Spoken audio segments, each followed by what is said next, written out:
숙박법. 너무 궁금한데 물어볼 곳 없어 답답했던 사장님들 주목하세요. 숙소 운영하시면서 궁금하셨던 것들, 알고 계시면 좋을 것들, 몰라서 손해보실 수 있는 것들 지금부터 다 알려드리겠습니다. 이번엔 다래님께서 직접 해주시는 건가요? 아닙니다. 저희 야노자 변호사님들이 네. 지난 1편에 이어서 2편까지 출연해 주셨어요. 와.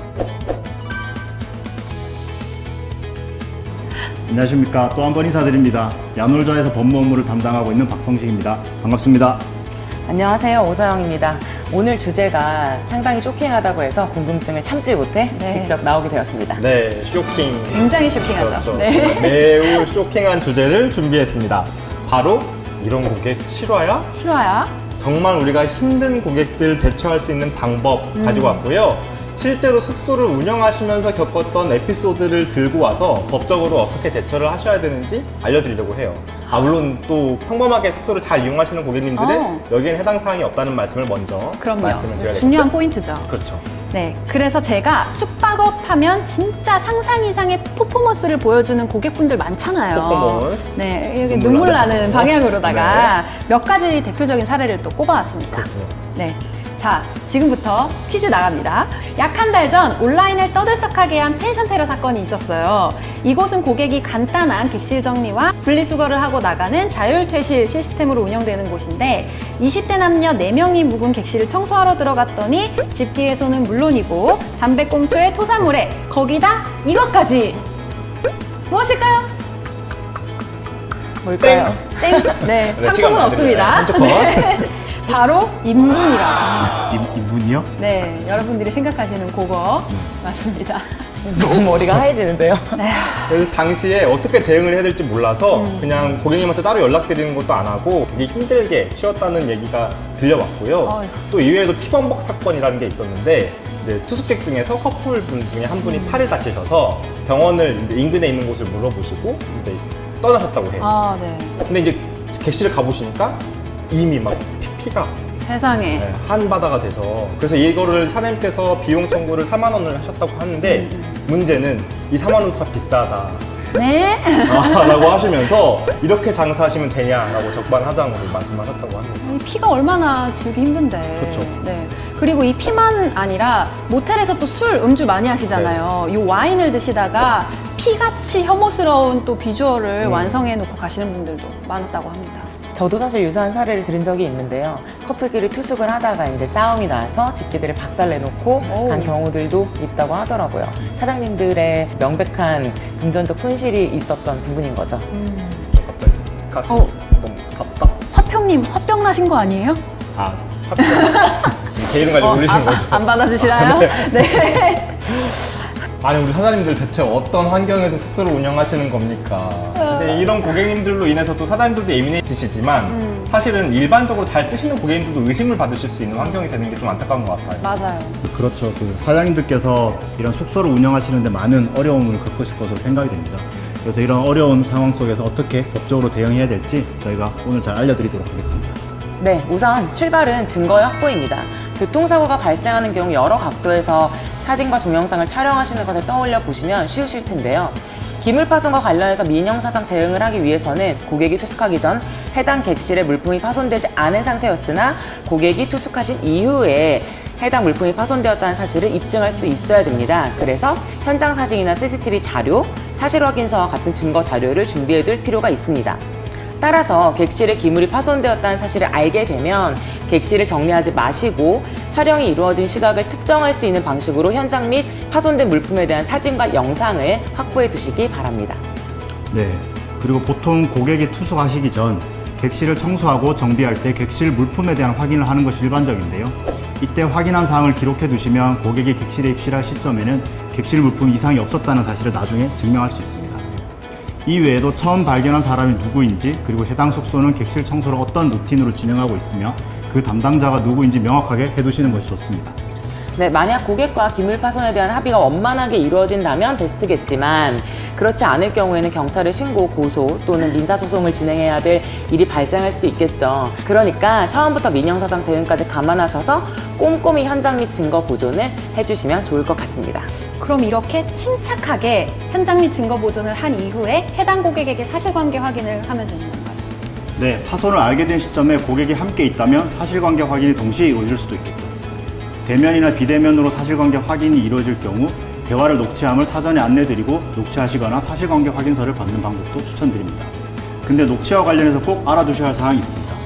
대화에 참여하지 않고 제3자로서 다른 사람의 대화에 몰래 녹음하는 행위는 통신비밀보호법 위반으로 형사처벌을 받을 수가 있습니다.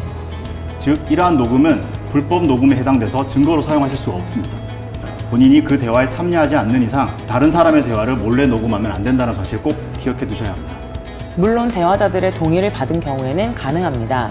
본인이 참여한 대화의 경우 상대방의 동의를 구하지 않고 녹음하여도 통신비밀보호법 위반에 해당하지 않아서 증거로 활용이 가능합니다. 그러나 이것을 함부로 활용하실 경우에는 또 다른 분쟁이 발생할 수 있으므로 주의를 부탁드리고요. 반드시 법적 대응을 위한 증거로만 사용하시고 제3자에게 유포하거나 공개해서는 안 된다는 점을 명심해 주시면 좋을 것 같습니다. 그럼 가장 확실한 건 본인이 직접 대화에 참여하면서 녹취까지 하는 경우가 볼 수 있겠네요. 네, 아무래도 그렇습니다. 하지만 사장님이 매번 상주에 계시기는 어렵잖아요. 그래서 직원분께서 사장님을 대신해서 기물 파손과 같은 상황에 대응해야 되는 경우들이 충분히 있을 수 있습니다. 그렇기 때문에 사장님께서는 직원에게 사전에 이런 상황이 발생하면 고객과의 대화를 녹음하고 그리고 녹음한 대화를 법적 증거 외에는 제3자에게 유포나 공개하지 않도록 사전에 교육을 해두실 필요가 있습니다. 혹시 모를 오남용 사태를 방지하기 위해 직원에게는 녹음 시 고객의 동의를 받고 진행할 수 있도록 해주시는 것도 좋은 방법입니다. 근데 이거 모르고 있다가 낭패 보시는 분들 좀 많으실 것 같아요. 반드시 꼭 알아두시면 좋겠습니다. 그쵸. 만약에 이렇게 했는데 합의가 잘 안 될 경우도 있잖아요. 뭐 예를 들어서 고객이 생각보다 이 보상 비용이 너무 비싼데요? 그렇게까지는 보상 못할 것 같아요 라고 한다면 이럴 때 어떻게 대처를 해야 될까요? 네, 대표적으로 3가지 정도의 방법이 있습니다. 첫 번째는 손해보증금 제도를 활용하시는 건데요.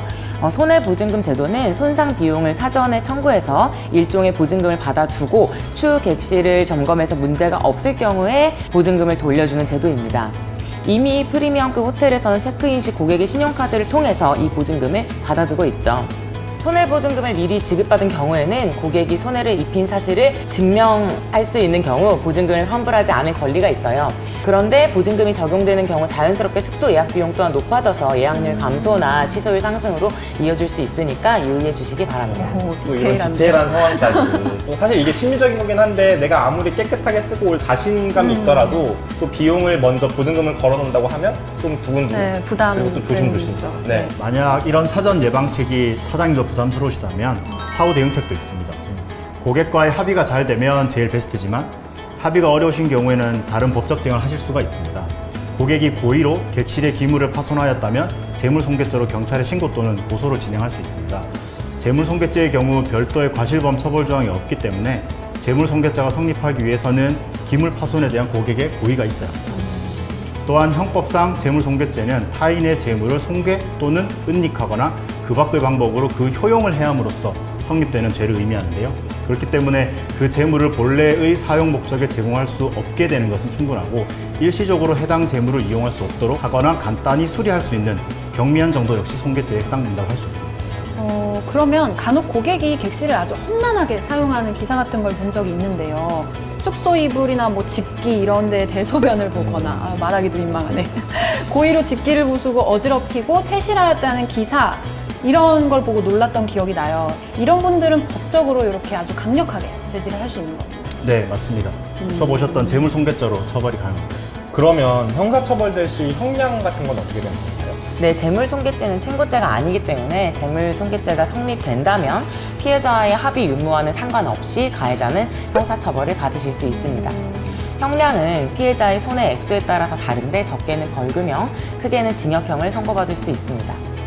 피해자와 합의가 되고 사안이 다소 경미하다 그런 경우에는 기소유예처 어근이 나올 수도 있고요. 형법 제366조 재물손괴 및 제369조 특수손괴에 대한 항목을 보면서 말씀을 드릴게요. 일반 집기 파손 같은 경우엔 제366조 재물손괴죄에 해당되어서 3년 이하의 징역 또는 700만 원 이하의 벌금 처벌을 받을 수 있고요. 단체 또는 다중의 위력을 보이거나 흉기, 기타 위험한 물건을 휴대해서 재물손괴죄를 범한 때에는 특수손괴죄가 성립해서 5년 이하의 징역 또는 1천만 원 이하의 벌금에 처해질 수 있습니다. 그러면은 갑자기 상상력이 막 발휘되는데 펜션에서 술 먹고 열받아서 싸우다가 차로 펜션을 들이받았다면 있을 수 있는 일 아닌가요? 있죠, 있죠. 네, 있을 수 있는 일 아닌가요? 이때 특수손괴죄에 해당이 되는 건가요? 네, 맞습니다. 상당히 구체적으로 정확하게 네. 지적하셨어요. 그래요? 그럼 저도 좀 궁금한 게 있는데 이 고객이 고의가 아니라 실수로 기물을 파손한 거다. 이런 경우에는 어떻게 됩니까? 우선 고객이 고의로 기물을 파손한 경우에는 형법상 재물손괴죄로 하실 수 있다는 아까 말씀드렸고요. 그 민사적으로 불법 행위에 대한 손해배상 청구를 진행하실 수가 있습니다. 하지만 앞서 말씀드린 것과 같이 형법상 재물손괴죄는 기물 파손에 대한 고객의 고의가 있는 경우에만 성립하기 때문에 고객이 고의가 아닌 이용 과정에서 실수로 물건을 파손한 경우에는 재물손괴죄는 해당되지 않고요. 민법상 불법 행위에 의한 손해배상 청구만 가능하다고 보시면 됩니다. 따라서 민사소송을 통해 손상된 집기 비용은 물론 수리 기간 동안 해당 객실 영업이 불가할 경우에는 이에 대한 영업 손실 그리고 위자료까지 청구하실 수가 있습니다. 이제 설명을 듣다 보니까 조금 제가 정리를 해볼 수 있을 것 같아요. 오, 그러니까 정리를 해보면 고객님과 일단 합의를 하는 게 베스트. 근데 그게 아니다. 그 합의가 좀 잘 안 된다 할 때에는 고객의 기물 파손이 고의나 이렇게 명확할 시에 미리 받아놓은 보증금이 있다면 이로 인해서 피해 금액만큼 그냥 제해도 된다. 그런데 만약에 또 보증금 제도를 두지 않았다. 이럴 경우에 사후 예방책이라는 거 할 수 있는데 여기에서는 이제 형사상 재물손괴죄 처벌이 가능하고 아니면 민사상 손해배상 청구를 할 수 있다. 오, 깔끔한데요? 제가 책을 많이 읽다 보니까 또 암기력이 좋지 않습니까? 아이, 뭐, 여기 다 써놨는데요. 네. 그리고 만약 민사소송에서 손해를 배상하라는 판결이 나왔음에도 불구하고 나 돈 없다, 배째라 하는 경우가 있으실 수 있잖아요. 네. 이 경우에는 법원의 채무자 재산 명시 신청 또는 재산 조회 신청을 통해서 채무자의 재산에 대한 조사를 우선적으로 진행을 하고 이를 통해 파악한 재산에 대해서 강제집행 절차를 진행하실 수 있습니다. 오, 그러면은 뭐, 배째라는 절대 안 되겠네요. 그렇죠? 네. 그런 데도 있대요. 다른 의미로 대단한데? 대단한데? 이럴 때 아주 효과적인 게 있다고 또 해요. 채무 불이행자라는 걸로 금융기관에 등록을 해주시면 되고요. 이렇게 채무 불이행자로 등록을 하면 신용불량자로 등록이 돼서 대출 막히죠. 기존 대출 회수해가지고 하죠. 그러니까 이분들이 배째라 하다가도 알아서 연락 온다라는 거 하더라고요. 알아서. 네, 허평님이 제일 강력한 방법을 알고 계시는 것 같네요. 네. 네, 이렇게 내 주변 로펌 2편 아주 힘든 고객에게 대처하는 방법에 대해서 알아봤습니다. 이번엔 개인적으로 아주 쇼킹한 주제였어요. 저도 진짜 많이 놀랐는데요. 근데 또 오늘 다룬 이 사례들이 사장님들한테는 수납 맛이라는 거. 방송용, 아유. 비방용은 안 나왔다는 네. 거. 우리 숙소 운영하시는 사장님들이 정말 대단하시다는 생각을 다시 한번 하게 됐습니다. 저도 많이 놀랐습니다. 사장님들이 여러 가지 업무 하시면서 어려운 점들이 많으셨을 텐데요. 거기에 대해서 도움이 드리고자 이 정보 저 정보 많이 긁어서 전달드리고자 노력을 많이 한 것 같습니다. 아주 알찼습니다. 네, 이번에 사장님들 이 내 주변 로펌 2편도 유익하셨기를 바라면서 사장님 숙소 오늘도 내일도 대박 나세요. 대박 나세요. 내 주변 주변 로펌!